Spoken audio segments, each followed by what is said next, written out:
voudrais qu'on parle des négociations commerciales. Nous allons rentrer une nouvelle fois, une année de plus en négociation, comme chaque année. Et cette année, il y a quand même un élément qui vient perturber, c'est la situation de Lactalis, qui est premier leader mondial, qui n'est d'ailleurs pas présent ici au sommet mondial du lait, et qui veut réduire sa production en France. Donc c'est un mauvais signe pour la filière laitière, mais c'est aussi, ça montre aussi le rapport de force qui est toujours inégal entre les producteurs, même s'ils sont organisés en OP, avec leur entreprise, et notamment au niveau des négociations commerciales. Qu'est-ce qu'on peut en dire sur cette loi Egalim qui est quand même, c'est vous qui l'avez quand même mis en œuvre, qui nous rend service, mais quelque part qui nous montre encore qu'elle n'est peut-être pas totalement aboutie ou qu'il y a toujours une possibilité de contourner par les acteurs, les différents acteurs. Alors, il y a plusieurs choses là-dessus. D'abord, je pense qu'il faut avoir la lucidité euh, de, de rentrer, y compris les politiques, dans le rapport de force. Les négociations commerciales, c'est un rapport de force. La loi Egalim 2, celle que j'ai portée, visait à détruire une loi mortifère qui était la loi LME.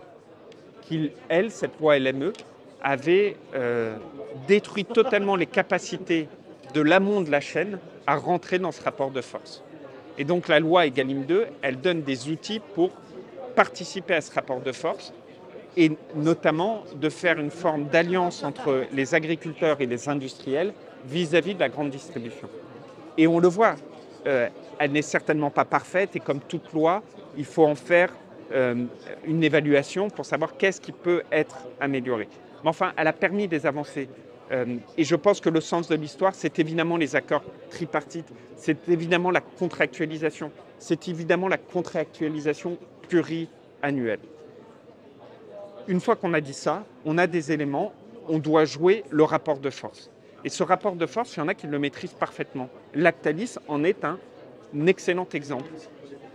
Je me souviens avoir eu des mots d'une très grande dureté à l'encontre de Lactalis, et je le redis d'ailleurs dans le livre, au moment où Lactalis porte au niveau européen le sujet de l'origine du lait. On parlait tout à l'heure de comment faire en sorte de redonner de la valeur à l'alimentation. Comment voulez-vous redonner de la valeur à l'alimentation si vous ne connaissez pas l'origine des aliments? Si demain je ne sais pas que mon poulet il vient de France ou du Brésil, je ne peux pas savoir si oui ou non j'ai un poulet avec des antibiotiques de croissance autorisé au Brésil ou sans, puisque c'est interdit en France. C'est exactement la même chose avec le lait. La beauté de nos productions agricoles, elle tient au territoire, au terroir.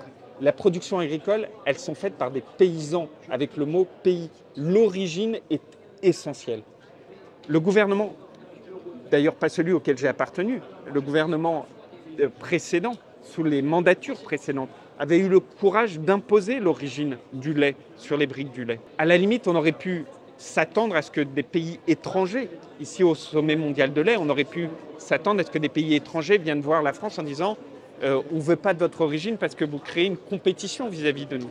Mais que ce soit une entreprise française qui vienne au niveau européen casser cette décision nationale en allant saisir la Cour de justice européenne, les bras m'en tombent. On a eu ensuite une bataille en justice et la justice a donné raison à Lactalis, suivant la lecture des traités de la Cour de justice européenne. Et malheureusement, c'est ainsi. Évidemment, quand vous êtes ministre, vous n'avez d'autre choix que de suivre les décisions de justice. C'est le premier rôle, ou sinon il n'y a pas de démocratie, le premier rôle d'un exécutif, c'est d'appliquer les décisions de justice. Mais je me souviens avoir passé une énorme gueulante auprès de Lactalis à l'époque, et Lactalis me disant « Non mais détrompez-vous, si nous faisons cela, c'est au bénéfice de la filière française, parce que quand nous exportons du lait dans d'autres pays, ces pays-là, il est mieux de ne pas savoir d'où vient le lait pour être sûr que la production française soit vendue à l'extérieur. » Je leur avais dit à l'époque, je ne vous crois pas une seconde. Ce que vous avez fait est scandaleux. Aujourd'hui, la réduction des quotas tend à montrer que c'est plutôt l'exact inverse de ce qui m'avait été dit, que je n'avais point cru, absolument pas cru à l'époque, qui est effectivement opéré par ce géant du lait. Et donc Lactalis, à la fois, doit être considéré pour les activités économiques qu'elle a mis en place, les emplois qu'ils ont créés, etc. Mais d'un autre côté, doit être infiniment challengé, et je vais le dire comme ça, sur ses racines françaises, sur son lien avec nos agriculteurs, son lien avec nos paysans, et de se dire que si on veut ne pas collégialement creuser nos propres tombes, c'est-à-dire si on veut redonner cette valeur à l'alimentation, faire fi de l'origine des produits et de la fierté de là où ils proviennent, c'est une énorme erreur. Un produit laitier, c'est la base de toutes les appellations contrôlées, les appellations d'origine, d'une part de nos identités. Il serait grand temps et de bon ton qu'ils s'en rendent compte.